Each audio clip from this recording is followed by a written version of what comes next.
Ang mahihilap na buhay ilang, kailangan din daw magpahinga. At dahil linggo ngayon, pamper day muna para sa mga bayawak.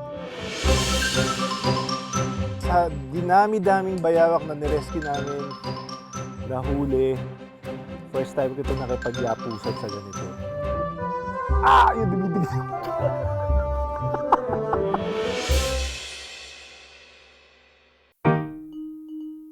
Sa isang breeding facility sa Cagayan de Oro, kanya-kanyang trip ang yellow-headed water monitor lizard o bayawak. Endemic ito at sa Mindanao lang matatagpuan.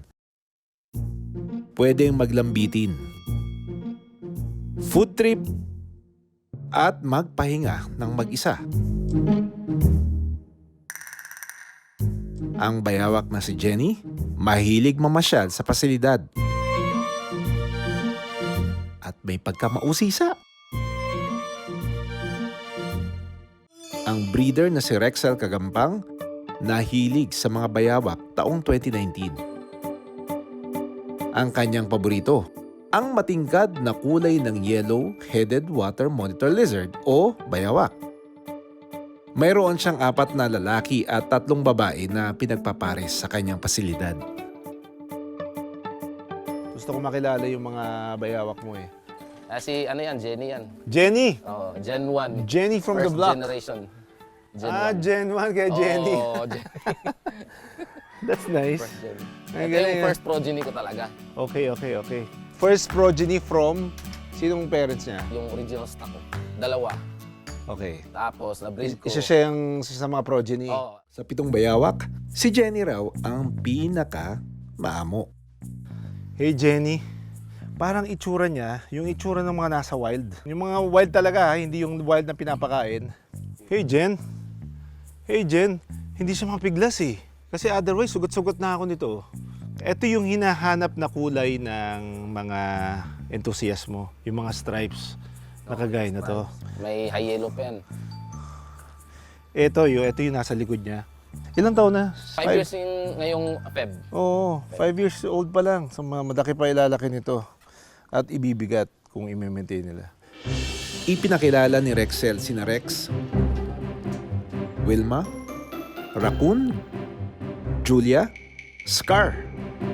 Para hindi malito kung sino ang mga bayawak na bred in captivity, niligyan ito ng microchip sa kaliwang hita. So ito yung scanner. So lahat sila, nung baby pa sila, nilagyan sila ng microchip Ito, dito. Ayun. Tapos ito yung FDXB, tsaka yun yung number, no? Oo. Tapos meron pa yung serial number doon sa ilalim. Alam mo na hindi siya galing sa wild kasi meron siyang microchip na naka-register dito. Oo. Kahit ibenta mo siya, ito pa rin yung ID niya. Oo. Naka-embed na kasi yung microchip doon sa leg niya. Kapag edad 2 buwan na ang mga bayawak, pwede na raw itong ibenta. Ang presyo depende sa pattern at kulay ng bayawak. Kumpleto ang permit ni Rexel para makapagbenta ng bayawak. Hey you. Up. Ito, ganito kalaki yung mga binebenta nila halos. Ito medyo malaki na to actually. Isa si Benedict Tabiques sa bumili ng bayawak kay Rexel. Curious po ako ng Varanus Kumingi since makita lang naman ito sa Mindanao. Kaya bumili ako sa kanya kasi may papers legal din. Kumakain kasi ito ng chicken piece nga maliit lang at kumakain ng mga isda. At outdoor lang siya. Like may sunrise, doon siya magbabasa sa sun. We don't really encourage taking care of wildlife, but if you really want, may legal na paraan.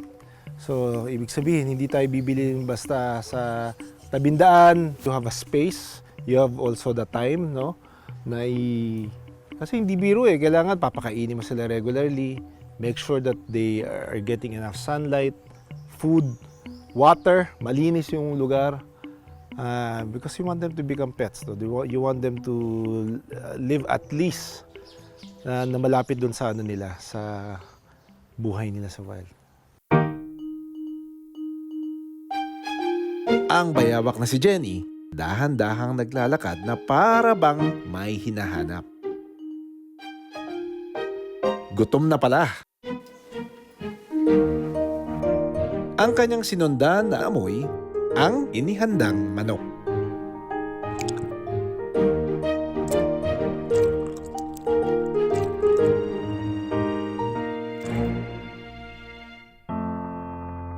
May lawak na halos isang kwarto o nasa 14 square meters ang breeding facility ni Rexel.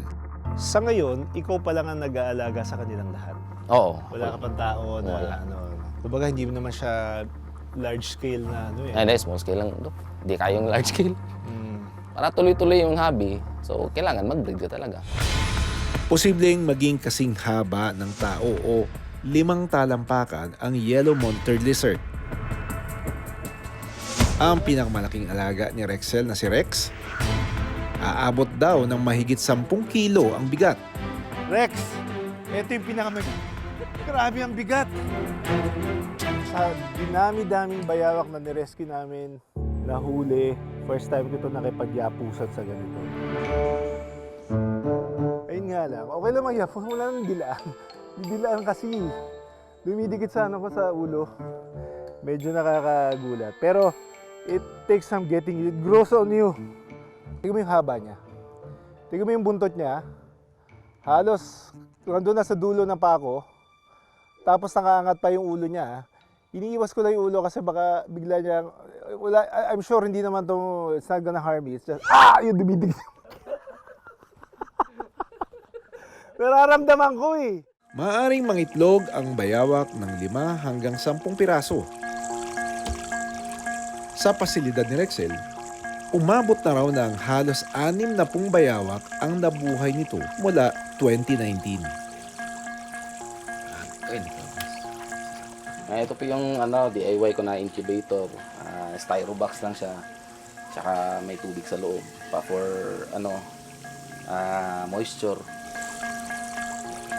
Ito yung tags ng parents, ito yung male, ito naman yung female. Tsaka kailan sila nilabas. July 4 to 7 months na ngayon. Indication niya na malapit na siya mapisa. Pag magmo-moist na yung top cover niya, ganito. Malapit na yan. Ito, medyo mabasa na siya sa dito sana. Indication na malapit na, mga ilang days or ilang weeks na lang siguro para ma-hatch siya. Sa kuha ni Rexel, kitang-kita ang ilang pares ng bayawak na sweet habang nagpaparami. Nakunan din niya ang mismong pangingitlog ng kanyang mga alaga. Hindi basta-basta pwedeng kumuha ng hayop sa wild para gawing alaga. May batas na sinusunod sakaling gustuhin na magparami nito. Ang pagkuha ng Farm Wildlife Permit o pahintulot mula sa gobyerno, hindi biro. Hanapan ka kasi ng proof of acquisition nun eh. Yung resibo or deed of sale, i-check ng DNR yun kung rehistrado ba yun. Oo. Tsaka mo i-apply sa CWA. Pero kung wala kang source na legal, di pwede. Yung pag-acquire lang ng farm permit, medyo may kahirapan din. Pero kaya naman, di naman imposible. Dagdag pa ng Department of Environment and Natural Resources or DNR ang sinumang lalabag sa Republic Act 9147 o Wildlife Resources Conservation and Protection Act. Kung galing siya sa wild, kailangan pa niya ng ibang permit na dapat kukunin niya, yung wildlife collection permit. Pero hindi basta-basta din ibigay yun kasi minsan kailangan pa ng assessment kung yun talagang kukunin nila is pwedeng kukunin. Sa tala ng International Union for Conservation of Nature o IUCN, itinuturing na endemic at least concern ang yellow water monitor lizard. Pero kahit hindi pa nanganganib ang bilang nito sa wild, mula pa noong 1970s, ginagawa na raw ang conservation breeding sa mga hayop sa Pilipinas. Ayon sa herpetologist o eksperto sa mga bayawak na si Dr. Arvin Jesmos, ang wildlife breeding or conservation breeding na tinatawag ay isang magandang paraan para tumulong sa pagpaparami ng population, lalong-lalo na ng mga species na nanganganib. Kapag successfully na breed itong mga tinatarget na mga species, ang ginagawa ng mga conservation biologists ay yung mga nabibreed nila sa mga breeding facilities ito na lang yung inilalagay sa animal market. No? Para ito na lamang yung mga bilhin ng mga tao, mga individuals na mahilig or nasa ganitong hobby. Nagkaroon din ng kasunduan si Rexel at DNR Region 10 na kailangan itong mag-release o magpakawala ng mga bayawak sa wild. Yung mga poet park permit holder natin, may commitment sila na at least 1% i-release nila sa wild for conservation purposes. Yun ang naging natin basihan. Sa pagtutok ng mga eksperto sa populasyon at kondisyon ng buhay ilang, may responsibilidad tayo na mapanatili ang kanilang bilang sa wild, na hindi umaasa sa pagpaparami na ginagawa sa mga pasilidad. Maraming salamat sa panonood ng Born to be Wild. Para sa iba pang kwento tungkol sa ating kalikasan, mag-subscribe na sa GMA Public Affairs YouTube channel.